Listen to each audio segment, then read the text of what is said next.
Bottles fly through the air, shouts ring out, and police push back protesters. The first of the Jewish calendar month sees hundreds of worshippers at the Kotel, or Western Wall, in Jerusalem, a morning of prayer that's often filled with tension.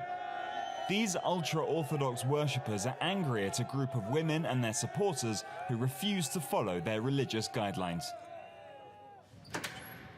Before prayers start at the Kotel, Tammy Gottlieb prepares to join the group at the heart of the controversy, the Women of the Wall. In Israel, there's kind of the thought that there's one religious group that decides what the right way of being Jewish is.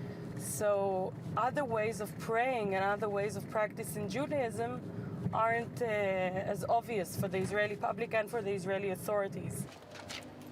For the past 27 years, members of Women of the Wall have been fighting for Jewish women to have the same prayer rights as men at the Western Wall. Their cause has brought together supporters from across the world, particularly the US.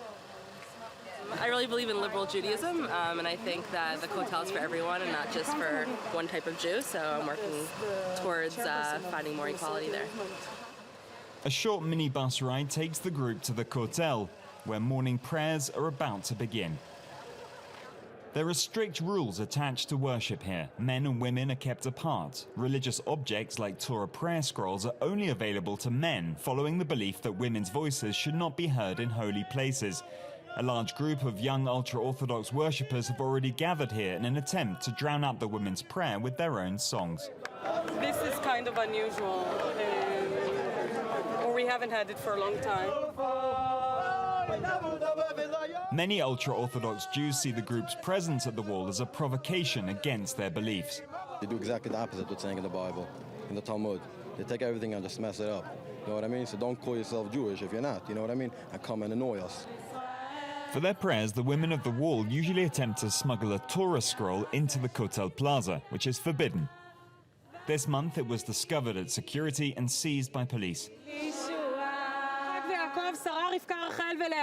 Tammy says the group will continue their fight at the wall until perceptions change. 20 years from now, it will be so weird for people that women once weren't allowed to pray here the way they wanted.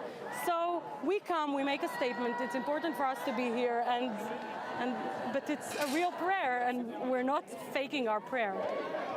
In a society that's becoming increasingly divided along religious lines, compromise may be difficult to reach. However, despite the tensions here at the wall, there's still an opportunity for calm debate after the prayers.